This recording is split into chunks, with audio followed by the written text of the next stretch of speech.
দাবদাহ তো চলছেই, কিন্তু তার সঙ্গে যেটি যুক্ত হচ্ছে লোডশেডিং এর কথাটি। আমরা লোডশেডিং এর ব্যাপারে আরো একটু জানতে চাই। ফেনী থেকে আমাদের সহকর্মী তিনি যুক্ত হচ্ছেন তানভীর চৌধুরী, তার কাছেও জানতে চাই। তানভীর, আপনি একটু আমাদেরকে জানাবেন কি অবস্থা ফেনীতে, লোডশেডিং কত ঘন্টা হচ্ছে, আপনাদের বিদ্যুতের চাহিদা কতখানি, মানে কতটা ঘাটতি রয়েছে? ধন্যবাদ জ্যাভলিন। আসলে আমরা গতকালকে গ্রাম এবং শহরে 24 ঘন্টার একটি সমীক্ষা চালিয়েছিলাম। সেখানে দেখা গেছে গতকাল গ্রামে 24 ঘন্টায় লোডশেডিং হয়েছে 15 বার, এর মধ্যে 14 ঘন্টা বিদ্যুৎ ছিল না। এবং শহরের একটি এলাকায় আমরা সমীক্ষা চালিয়েছি, সেখানে বিদ্যুৎ বিভ্রাট অর্থাৎ লোডশেডিং হয়েছে 13 বার এবং এর মধ্যে বিদ্যুৎ ছিল না 12 ঘন্টা 20 মিনিটের মতো। তো সব কিছু মিলিয়ে সারা দেশের মতো বৈশ্বিক যে জ্বালানি তেলের সংকট, সেই সংকটের কারণে লোডশেডিংয়ের মাত্রা এখানে বেড়েছে, জনজীবন অনেকটা অতিষ্ঠ হয়ে উঠেছে। তার উপরে আসলে তীব্র দাবদাহে একদম বলতে গেলে শহরের যে জনজীবন সেটা অনেকটাই নাকাল। পাশাপাশি আমরা দেখেছি যে সমস্ত ইলেকট্রনিক্স পণ্যগুলো রয়েছে, রিচার্জেবল ফ্যান, লাইট যে সমস্ত আছে, সেগুলোর দাম দ্বিগুণ হারে বেড়েছে। ক্রেতারা ছুটছে বিভিন্ন দোকানে দোকানে আসলে একটু শান্তি খুঁজতে। তারা যখন বাইরে যাচ্ছে, ছোট ছোট যে সমস্ত চার্জেবল ফ্যানগুলো আছে সেগুলোর দাম আসলে আমরা দেখেছি দ্বিগুণ পরিমাণে বেড়েছে। তো সব কিছু মিলিয়ে সমগ্র ফেনী জেলায় লোডশেডিংয়ের মাত্রা দ্বিগুণ হারে বেড়েছে। এবং এই লোডশেডিংয়ের কারণে আমরা দেখেছি যারা কৃষক আছে, যারা এবার ধান ফলিয়েছিল, তাদের এই লোডশেডিংয়ের কারণে পর্যাপ্ত পরিমাণে সেচ না দিতে পেরে তাদের ধানগুলো ক্ষতিগ্রস্ত হচ্ছে। এবং তেল সংকট তো সেটা রয়েছেই। আসলে সরকার বলেছিল যে দাম বাড়ানোর পর 20% করে তেল বাড়িয়ে দিবে, এবং এই বাড়ানোর পরও আমরা দেখেছি ফেনীতে যে তেলের সংকট সেটি কাটছে না। পাশাপাশি সমগ্র ফেনীর প্রত্যেকটি এলাকায় প্রতিদিন 15 থেকে 16 বার করে লোডশেডিং দেখা দিচ্ছে, এবং রাত্রিকালীন সময়েও এই লোডশেডিং তীব্র আকার ধারণ করছে।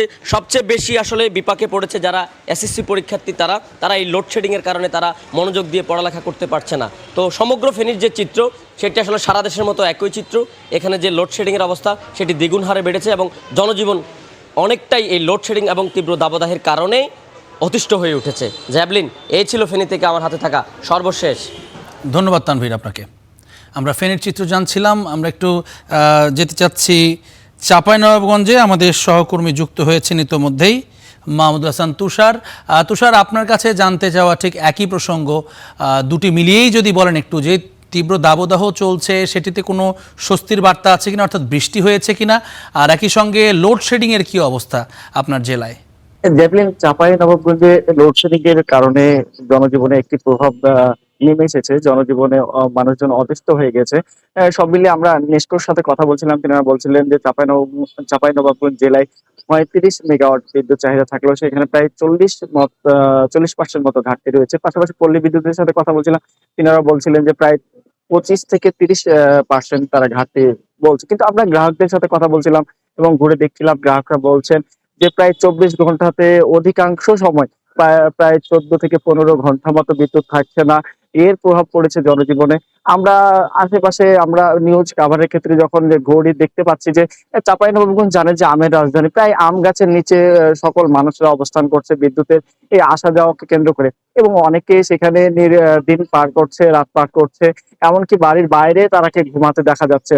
পাশাপাশি এখানে শহরে গুলোতে দেখা গিয়েছে তারা ছাদে অনেক সময় বিদ্যুতে না থাকার কারণে রাত্রে তারা ঘুমাচ্ছে। এই আমরা গ্রাহকদের সাথে কথা বলছেন, তারা বলছেন যে এভাবে তাদের জনজীবন চললে আসলে যে মশার একটা উপদ্রব আছে, সেই কারণে তারা একদিকে বিদ্যুৎ নাই, তা আরেকদিকে বাইরে ঘুমানোর কারণে তারা হয়তো বা অসুস্থ হয়ে যাবে, এরকম বলছেন। আপনাকে যেমনটি জানা যায় যে তীব্র তাপদাহের যে কথাটি বলছিলেন, যে গত এক সপ্তাহে চাঁপাইনবাবগঞ্জে কোনো মেঘের দেখা নাই, বৃষ্টির দেখা নাই। তবে গতকালকে দুপুরের পর থেকে এখনো আকাশ মেঘাচ্ছন্ন রয়েছে।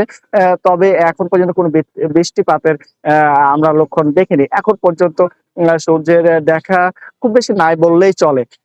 সব মিলিয়ে এবং কর্মজীবনে একটা লোডশেডিং এর ব্যাপক প্রভাব পড়েছে। যারা বিদ্যুৎ চালিত যানবাহন, সেগুলা অনেকটাই তার আয় রোজগারের দিকে মানে অনেকটাই অর্ধেকে নেমে এসেছে। পাশাপাশি কর্মজীবনে দোকানে যেগুলা বিদ্যুৎ চালিত, সেগুলো তাদের আয় রোজগার অনেকটা অর্ধেকে নেমেছে। সব মিলিয়ে চাঁপাইনবাবগঞ্জের মানুষ তারা চাচ্ছে যে সরকার অতি দ্রুত এটি সমাধান করবে। যে এই ছিল চাঁপাইনবাবগঞ্জ থেকে সবশেষ তথ্য। ধন্যবাদ তুষার আপনাকে।